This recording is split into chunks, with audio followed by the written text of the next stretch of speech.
Friends, आज हम बात करेंगे जीटीएल इंफ्रास्ट्रक्चर लिमिटेड के बारे में। और जैसा कि आप लोग देख पाओ दोस्तों, फ्राइडे के ट्रेडिंग सेशन में जीटीएल इंफ्रा में हमें एक अच्छी खासी तेजी बनते हुए दिखाई दे रही है। फ्राइडे के दिन इंट्राडे में जीटीएल में हमें 7.69% की एक तेजी बनते हुए दिखाई दे रही है। तो आज इस वीडियो के माध्यम से हम लोग जानेंगे दोस्तों कि जीटीएल में जो तेजी हमें बनते हुए दिखाई दे रही है, किस वजह से जीटीएल में हमें तेजी बनते हुए दिखाई दे रही है। क्योंकि हम लोग अच्छी तरीके से जानते हैं दोस्तों, जीटीएल इंफ्रास्ट्रक्चर का Q1 का रिजल्ट था, लेकिन Q1 का रिजल्ट में जीटीएल का जो नेट प्रॉफिट वो हमें नेगेटिव में ही दिखाई दिया है। तो लॉस्ट पोस्ट करने के बावजूद भी जीटीएल में हमें तेजी बनते हुए दिखाई दे रही है। तो किस वजह से जीटीएल में तेजी बनते हुए दिखाई दे रही है, आने वाले समय में जीटीएल में क्या हमें कोई अच्छी खासी तेजी बनते हुए दिखाई दे सकती है या नहीं, इन्वेस्टर्स का जीटीएल का प्रति क्या रणनीति रहना चाहिए, साथ ही साथ एक्सपर्ट्स का क्या राय है टेलीकॉम सेक्टर को लेकर, तो इन सारी चीजों को हम लोग डिस्कस करेंगे इस वीडियो के माध्यम से। तो मेक श्योर दोस्तों वीडियो को स्किप ना कर पूरा देखो, ताकि आप चीजों को सही समझ पाओ और अपनी खुद की इन्वेस्टमेंट डिसीजन ले पाओ। लेकिन दोस्तों मेरी आपसे एक ही रिक्वेस्ट रहेगी कि चैनल को सब्सक्राइब और वीडियो को जरूर से लाइक कर देना, ताकि आपको इस तरह की अपडेट्स रेगुलर बेसिस पर मिलती रहे। तो चलिए फ्रेंड्स, वीडियो को स्टार्ट करते हैं। तो सबसे पहले अगर इसके फ्राइडे के कारोबार पर नजर डालें तो स्टॉक जो है ओपन हुआ ₹1.30 में, हाई बनाया इसने ₹1.40 का, लो बनाया इसने ₹1.30। वहीं अगर आप जीटीएल के वॉल्यूम को एनालाइज करोगे दोस्तों, एक महीने पहले का जो वॉल्यूम हुआ करता था वो 9 करोड़ का हुआ करता था, एक वीक पहले का 8 करोड़ का वॉल्यूम हमें दिखाई दिया था। थर्सडे के दिन का जो वॉल्यूम हुआ था वो 6 करोड़ का हुआ है, और फ्राइडे के दिन का जो वॉल्यूम हुआ है वो हमें 11 करोड़ का होते हुए दिखाई दे रहा है। तो फ्राइडे के दिन हमें एक जबरदस्त वॉल्यूम के साथ जीटीएल में कामकाज होता हुआ दिखाई दे रहा है। और वॉल्यूम के मामले में फ्राइडे के दिन जीटीएल जो है वो पूरा मार्केट में नंबर 1 पोजीशन होल्ड करके रखा है। तो अच्छा खासा हमें जीटीएल में बाइंग होता हुआ दिखाई दे रहा है। साथ ही साथ जीटीएल में हमें काफी ज्यादा बल्क डील भी होते हुए फ्राइडे के दिन दिखाई दे रही है। तो दोस्तों जीटीएल एक ऐसा पेनी स्टॉक है जिसमें इन्वेस्टर्स का रुझान हमें काफी ज्यादा दिखाई दे रहा है। लगभग हर एक दिन हम ये कह सकते हैं वॉल्यूम के मामले में जीटीएल जो है वो हमें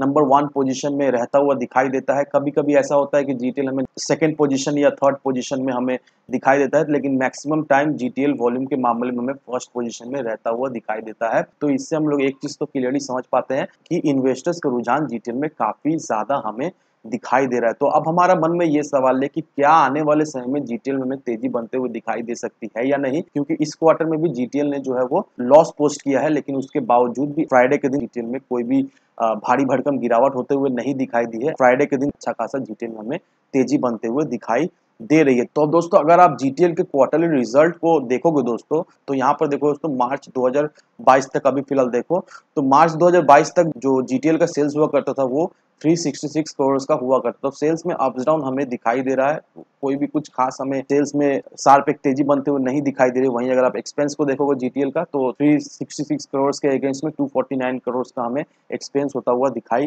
दिया था जीटीएल में। लेकिन अगर आप Q1 के रिजल्ट को देखोगे दोस्तों, तो इसका सेल्स में हमें थोड़ी मोड़ी गिरावट होते हुए दिखाई दी है। 360 करोड़ का हमें इसका सेल्स होता हुआ दिखाई दे रहा है, लेकिन अगर इसके एक्सपेंस को कंपेयर करें दोस्तों, तो इसका एक्सपेंस में हमें काफी ज्यादा बढ़ोतरी होते हुए दिखाई दे रही है। 324 करोड़ का इसका एक्सपेंस हमें होता हुआ दिखाई दे रहा है। और इसका एक्सपेंस होना लाजमी है दोस्तों। फर्स्ट ऑफ ऑल ये जान लो अभी 5G तो रोल आउट होने वाला है, तो नेक्स्ट क्वार्टर में भी अगर आप देखोगे दोस्तों, तो इसका एक्सपेंस में हमें और भी बढ़ोतरी होते हुए दिखाई देगी, क्योंकि टावर्स में बहुत सारे काम करना पड़ता है, कई जगह नया टावर इंस्टॉल करने पड़ेगा, जो ऑलरेडी एग्जिस्टिंग टावर है वो 5G रेडी करना पड़ेगा। तो इस वजह से इसका एक्सपेंस में तो हमें नो डाउट बढ़ोतरी होते हुए दिखाई देगी ही देगी। लेकिन अगर आप इसके नेट प्रॉफिट को देखोगे दोस्तों, Q1 में इसका जो नेट प्रॉफिट हुआ है वो -280 करोड़ का है। दैट मीन्स -280 करोड़ का इसका लॉस हुआ है। लेकिन अगर इसके पिछले क्वार्टर दैट मीन्स Q4 को अगर देखो दोस्तों, इसका Q4 का रिजल्ट बहुत ही खराब था।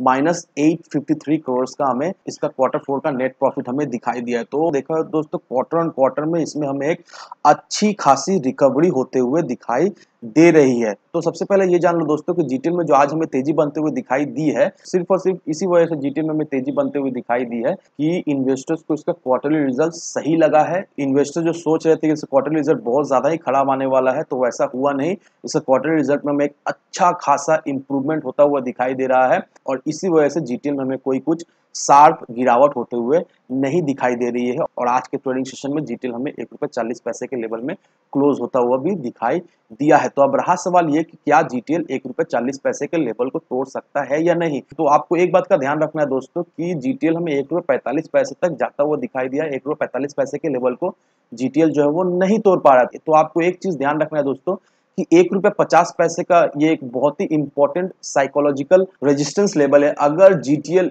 ये ₹1.50 के लेवल को तोड़ता है दोस्तों, नो डाउट जीटीएल में हमें बहुत बेहतरीन तेजी बनते हुए दिखाई देगी, लेकिन उसके लिए जीटीएल को ₹1.5 के लेवल को तोड़ना पड़ेगा। और जिस तरह से जीटीएल में हमें स्टेबिलिटी दिखाई दे दोस्तों, कहीं ना कहीं मुझे ऐसा लगता है कि बहुत ही जल्द अगले 2-1 महीने के अंदर ही दोस्तों जीटीएल का ये साइकोलॉजिकल लेवल हमें टूटता हुआ दिखाई देगा और जीटीएल हमें ₹2 के लेवल में ट्रेड करता हुआ दिखाई देगा। अब दोस्तों राकेश झुनझुनवाला की तरफ से बहुत ही इंपॉर्टेंट एक बयान सामने निकल कर आया है। राकेश झुनझुनवाला ये सोचते हैं कि टेलीकॉम सेक्टर एक इन्वेस्ट करने लायक सेक्टर है नहीं, क्योंकि इस सेक्टर में हमेशा फ्रेश इन्वेस्टमेंट लगता है और इस सेक्टर में देखा है तो कुछ खास कैश जनरेट भी होता हुआ नहीं दिखाई देता है। फर्स्ट ऑफ ऑल ये सेक्टर काफी ज्यादा डेट में है और 5G स्पेक्ट्रम बीट होने के बाद ये सेक्टर और भी हमें डेट में जाता हुआ दिखाई दे रहा है। तो ये रहा दोस्तों राकेश झुनझुनवाला का बयान। अब जितेंद्र उपाध्याय जो कि सीनियर इक्विटी रिसर्च एनालिसिस्ट है बोनाजा पोर्टफोलियो में, उनका क्या कहना है? उनका यही कहना है कि इस सेक्टर का जो डेट है वो कंटिन्यूअसली हमें बढ़ता दिखाई दे रहा है। 5G ऑक्शन होने के बाद भी इस सेक्टर का डेट में हमें कोई कुछ राहत मिलते हुए नहीं दिखाई दे रही है और मार्च 2023 तक इस सेक्टर का जो डेट है वो हमें 6 लाख करोड़ रुपीस तक बढ़ता हुआ दिखाई दे सकता है। अभी इस सेक्टर का जो डेट है वो 4.7 लाख करोड़ रुपीस का है, लेकिन मार्च 2023 तक इस सेक्टर का डेट हमें 6 लाख करोड़ रुपीस का होता हुआ दिखाई दे सकता है। अब देखो दोस्तों ऑक्शन के बाद जियो का जो नेट डेट है वो बढ़कर 1.80 लाख करोड़ रुपीस का हो चुका है और भारत एयरटेल का जो डेट है वो हम लोग ये एक्सपेक्ट कर रहे हैं कि 1.6 लाख करोड़ रुपीस का हो सकता है। अब इसके वजह से उनका जो थॉट है राइट इशू करने का 15,000 करोड़ रुपीस का वो अभी पेंडिंग है और 5,000 करोड़ रुपीस का गूगल को प्रेफरेंशियल इशू कर दिया गया है। अब वोडाफोन आइडिया का जो नेट डेट है वो हमें 2 लाख करोड़ रुपीस तक बढ़ता हुआ दिखाई दे सकता है और वोडाफोन अभी फंड रेज करने का भी सोच रहे हैं। अब तनुश्री बैनर्जी जो कि को हेड ऑफ रिसर्च इक्विटी मास्ट है, उनका क्या कहना है? उनका यही कहना है कि इन्वेस्टर्स टेलीकॉम सेक्टर में अभी क्या देख रहे हैं, अभी इन्वेस्टर्स यही देख रहे हैं कि टेलीकॉम सेक्टर में अच्छा खासा ग्रोथ आने वाले समय में दिखाई दे सकता है, लेकिन उनको बहुत ही केयरफुल रहना है। उनको फर्स्ट ऑफ ऑल जिस भी कंपनी में इन्वेस्ट कर रहे हैं उसका बैलेंस शीट ठीक है या नहीं, उसका हेल्दी कैश फ्लो सही है या नहीं, ये बिना देखे इन्वेस्ट ना करे। टेलीकॉम सेक्टर का डेट है वो 6 लाख करोड़ रुपीस तक बढ़ता हुआ दिखाई देगा अगले साल तक। अब तक 4.7 लाख करोड़ रुपीस का डेट है जो कि बढ़कर 6 लाख करोड़ रुपीस तक आने वाले समय में दिखाई दे सकता है और कंपनीज ने 1.5 लाख करोड़ रुपीस का कमिटमेंट कर दिया है 5G स्पेक्ट्रम के पेमेंट के लिए और इस वजह से आने वाले समय में भी टेलीकॉम सेक्टर को कुछ प्रॉब्लम फेस करना पड़ सकता है। अब देखो दोस्तों ये सारा एक्सपर्ट्स का एडवाइस है कि एक्सपर्ट्स का क्या विजन है टेलीकॉम सेक्टर को लेकर, आने वाले समय में टेलीकॉम सेक्टर में क्या हो सकता है। हमारे एस इन्वेस्टर राकेश झुनझुनवाला का भी क्या नजरिया है टेलीकॉम सेक्टर को लेकर, ये आर्टिकल को देखकर हम लोग क्लियरली समझ पा रहे हैं। लेकिन दोस्तों अभी फिलहाल समझने का ये बात है कि सरकार अभी कुछ सेक्टर में काफी ज्यादा फोकस दे रही है, जैसे कि टेलीकॉम सेक्टर को ले लो, पावर सेक्टर को ले लो, टेक्सटाइल सेक्टर को ले लो। तो ये कुछ सेक्टर है जिसमें अभी सरकार पूरी तरीका से